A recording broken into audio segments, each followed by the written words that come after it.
What to bring to a financial review. I got 20 things that I really think you ought to bring to a review to get a complete analysis of how prepared you are to retire. Now, before we get started, let me set this up just a little bit. I've got two companies that I found, okay, with some arm twisting and some convincing and sales by me to offer a $300 plan review. They're in the show notes, okay? It's Defining Wealth and Donaldson Capital Management. Both are doing this as a test. Both of them are really excited. Both companies are very excited about this, but I can't tell you how long they're going to be offering this. They may decide to go another month, 2 months, 3 months. They may go on indefinitely, but they are doing this really for this audience. $300 plan reviews. So take advantage of that opportunity. I worked on the content with them. They provided more than I did, but I worked on them with what I wanted included in the content and what the price that I felt was good, very good price for you to jump at. You know, if you price this at $1,000, my audience won't go for that. $300, I think it's a win for all. So those two companies, I can't tell you how long that's going to go. So take advantage of that now. Money Pickle, which is a service that does really it's a free 45-minute phone call with a certified financial planner. You don't submit plans to them. It's really a cold call. You call in and ask, when should I take Social Security? Should I buy long-term care insurance? What should I use for inflation? It's really a 45-minute dialogue with a professional. It's free. It's free. So there's like the third or fourth link. I don't know why you wouldn't give them a call, okay? Free, okay? But interesting, very interesting. Last month, they reported to me that 30% of the people that called them on their own set up a follow-up meeting to potentially pursue a long-term relationship. 30% of the people that called them. Now, why would they do that? They found out things they didn't know. You don't know what you didn't know. These are do-it-yourselfer people, felt pretty good about their plan, had a couple questions to ask, didn't want to pay fees. You know, there's a lot of marketing out there saying, keep your fees low, keep your fees low, keep your fees low. And I believe that, but fees buy something. So for some people, the right thing to do is to get a long-term relationship. My point here for bringing it up is you've got errors, misunderstandings, over conservatism in your plan, oversights, misunderstandings. You got everybody. Very small percentage of the people don't have, in my experience, it's less than 1% of the people did not have something pretty significant wrong with their plan. That's based on my coaching of 300 clients on retirement. So do something about that, folks. If you're serious about retiring in 1, 2, 5 years, or you just retired, get a $300 analysis. Talk to Money Pickle for free. Why wouldn't you do both of them? You can get 2 independent financial advisors talking to you for $300. The $300 review, you submit all your paperwork and information in advance, and they'll study that for 30, 45 minutes ahead of time, and then they'll have your call. So you're getting quite a bit more for the $300 review, but why not get the free call with Money Pickle as well? I don't know why you wouldn't do that if you're serious about retiring. So let's move on. What to bring to a financial review. This is my list of 20. And I will put these in the show notes so you don't have to take notes while you're listening. Okay, I'm going to rattle these off pretty quickly. So number 1, income, expected raises, savings and contribution rates. It's all under number 1. If you got a pension, how much what percent surviving spouse do you have? What's your Social Security amount at full retirement age? Do you have any rental income, any business income? It's all under income. So all income, don't forget any of those things I mentioned. Number 2, assets, including your home, okay? Expected rates of return in the mix you have. So for example, I have a 401k, I have a Roth, I have an IRA, I own a gold mine, whatever it happens to be. List all your assets and what mix you got. I'm 60-40, stocks, debt, fixed in there. I'm 100% equities in there. What do you got, okay? Number 3, asset location, okay? This is different than assets. Asset location. Is it in an IRA? Is it in a Roth? Is it in a brokerage account? Is it in T-bills? Where is it located? That's very important when it comes to taxes. Number 4, expenses. What are your current expenses? What do you expect your retirement expenses to be? And under retirement expenses, if you've been a viewer of my channel, what's your base level expenses? What's your go-go expenses? What's your slow-go expenses? What's your no-go expenses? And then what are your one-time events like new car, new roof, remodel, big vacation, big trip to Europe, whatever. So, and then go through longevity with those one-time expenses. Number 5, make sure you put your home value in the equity that you have in your house. What's the growth rate of increased value in your home, in your area? Maybe it's 8%, maybe it's 2%. So how's your home doing? Number 6, debts. What balance do you have? What payments do you have? What are the payoff dates? What's the interest you're paying? Okay, so some people have maybe a 2.5% loan on their house, and they want to keep that debt because it's 2.5%, and they can put it in a money market earning 4.5%.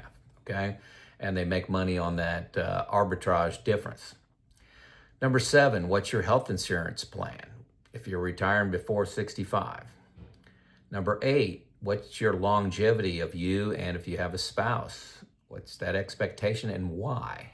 Okay, why are you thinking you're going to die at that particular time? Could be that your parents and your if you're a man, maybe your dad and your granddad both died at 75 and you're concerned about that. Okay, number 9, long-term care plan. What are you planning on doing and why? You're going to buy insurance, you're going to self-insure, you're going to use the home, you're going to hope. Number 10, what are your goals? What are you going to retire? When do you want to retire? Is it as soon as possible? Do you want to leave $500,000 to the church? Do you want to leave $1 million to your kids? What are your goals? Number 11, it's related but different. What are your plans? I want to retire at 61. I want to travel 4 times a year on 2-week vacations. I want to downsize and move. I want to give more money. I want to give money to the church. Social Security timing. What do you have in there? What's your thoughts on Social Security timing and why? Number 12, what's your tax plan? This is huge in retirement. Most people forget it, so I spelled it out. Taxes through mortality, not taxes next year. It's the next 30 years, especially going into RMD time. So a lot of times, like for me, I'm 60, my RMDs kick in at 75. The actions I take in the next 15 years are going to be huge for me in the amount of taxes that I'm going to pay over my lifetime.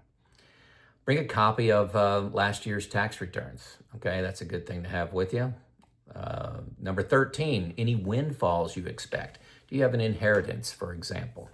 Don't say you're planning on winning the lottery. That's not good. But if you have an inheritance and, say your parents are 95 and you're going to inherit $1 million within the next few years, list that. Number 14, life insurance, annuities, or other products that you own. 15, any special situations, a dependent child, dependent parent, a dependent relative, sale of a business, anything unusual that you've got going on. 16, what do you have in the form of a will or any trust? Number 17, do you have all your beneficiaries set up on all your accounts? Number 18, this one gets a little tricky, but they're going to try to assess your risk tolerance. So they're going to ask you questions like, how do you going to feel if the stock market goes down 25%? Are you going to not sleep at night? Are you going to stress? Are you going to worry about all the money you lost? Or are you going to sell? Do you want to sell things to go to fixed because, hey, you don't know if it could go down another 20 next year? Or are you thinking maybe this is a time to take some of my fixed assets, maybe buy some when the price is down? So how are you going to feel when the market is down 25%? Think about how you felt in 2022 or in 2007 and 8, 9. Do you need under risk tolerance, do you need all your base expenses covered by fixed income? So like if your base expenses are $5,000 a month, hey, I want that covered by a pension or an annuity and eventually Social Security. So between those sources, I want all my bases covered. And that's the risk profile you want to have. So that's to get you started on risk tolerance. Number 19, retirement income questions. Okay, if you could spend more money in retirement, is that what you want to do? I mean, if your plan solves pretty easily at, say, your Monte Carlo is 99% at spending $8,000 a month, do you want to spend 9? Do you want to spend 10? Do you want to do that? Do you want to, that book Die with Zero, do you want to spend more money if you can? They need to know that. And would you rather retire earlier and have a budget you need to manage a little bit, or work a couple more years and your budget just no worries at all? So you can retire at 60 and you kind of have to pay attention to what's going on in the market, or would you rather wait till you're 63 and whatever happens, you're just fine? Have that thought out and have that engaging conversation with your CFP. Number 20, this is the big one. How comfortable do you feel with studying all things money and retirement and keeping current and making decisions on all these issues? All these other 19 issues, laws change, markets change, inflation goes up, costs go up, your dreams change, you decide not to downsize, the windfall doesn't come in, all these things change, and you gotta stay on top of it. I tell people being retired and managing your own money, it's kind of a part-time job. It's not a lot of work. I enjoy it, but if you don't enjoy it and don't want to spend time on it,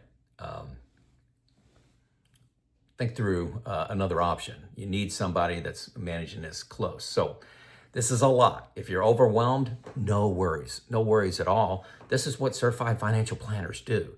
They can create a comprehensive plan for you. That's quite a bit more than a $300 review. That may be, $3,500. I've seen up to $10,000 reviews that people have given me. And they can go full assets under management, where you pay a percentage of the assets that they're managing. It could be 0.75, 0.85, 1%, something like that, that they charge you and make all these decisions for you and write you a monthly check. They will make you feel comfortable that there is a fee for that. That's not a bad decision. It's a personal decision, okay? I personally use Neil Fort Wendell. His phone number is in the show notes. I've had a relationship with him for 7 years. He offers a comprehensive plan, but it's going to be in the $4,000 range. But that $4,000 not only gets you a comprehensive plan over a couple meetings and you supply them all this information, but it also gets you 12 months of engagement.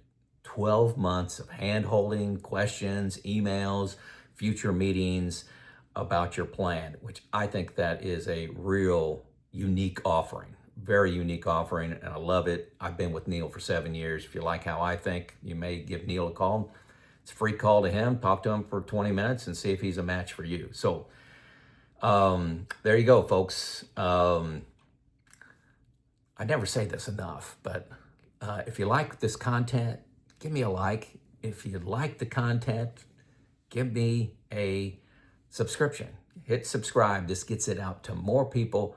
Remember, 100% of my content, let's say 99% of my content, comes from you, the viewer, okay? I just answered somebody's question here around, hey, how long are these companies going to do $300 plan reviews, and what do I need to bring to that review? That was the question.